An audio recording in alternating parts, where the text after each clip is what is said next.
Over the decades, I have gained invaluable knowledge and experience in the world of stone. So join me as I open the doors of my world to you and share my journey. The gentleman stonecutter here. I'd just like to thank everyone for watching my videos. I appreciate any comments that you could give to me, but I'd also like to remind you to like and subscribe, because it really helps out small channels like mine that are struggling to grow and get broader views from other audiences. So if you could do that, I'd be forever, eternally grateful. Thanks for watching. Hello, welcome back. As you saw in the previous video, and as I talked about, I was going to be assembling these pieces for the top of this onyx lamp. And as you can see, I've got a piece here set up just dry fit to showcase approximately how it'll look. This is just one of the sides, but this gives you maybe a better indication as to how it's going to come together. So I'm getting the pieces by the end of today. I'll probably have these pieces fitted. So I have both sides here.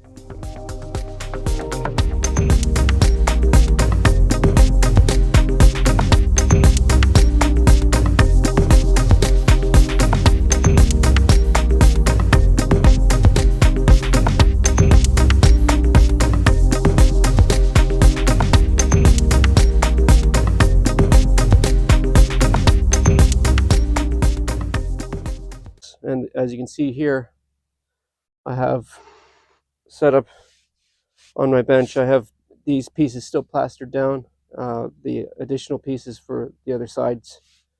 They're all rough shaped out now. So I'll pop these off and start to trim them and fit them, bring them all in together. So that's by the end of today. I think I'll have this.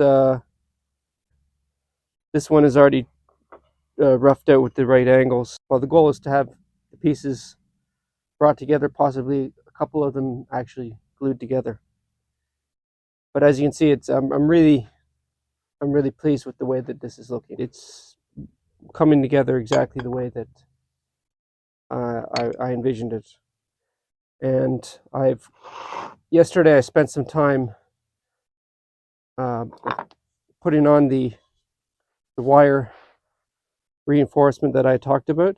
So I've cut into it a notch into the edge and then epoxied that with a very thin wire. It doesn't take a lot, just something that forms a continuous band or staples corners is all that's needed, so that if the epoxy ever gets loose on any of the joints, the panels won't just fold away.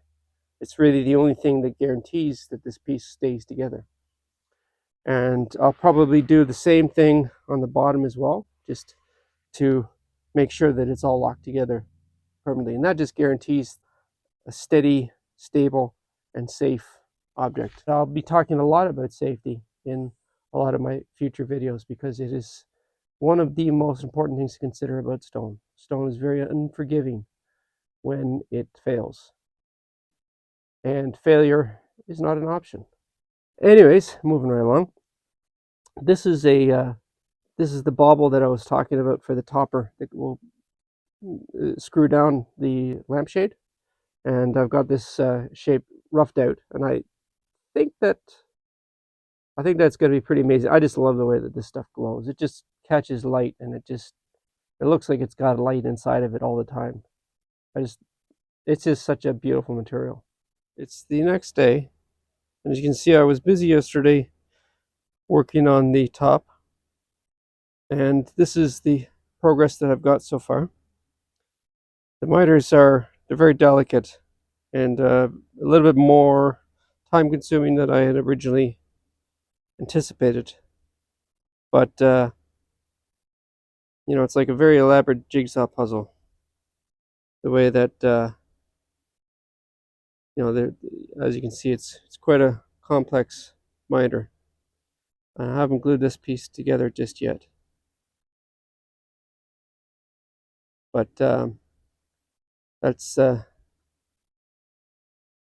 look inside.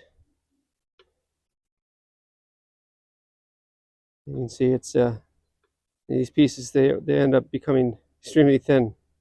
It's amazing that it's held together. Just this stuff is just so wild. It's hard to believe that this is a natural stone. Translucency is just, it's like glass. I just think that's so exciting. A lot of fun, this stuff. But I epoxied the back of these pieces before final shaping them, and that epoxy has really helped out with keeping it together, I think.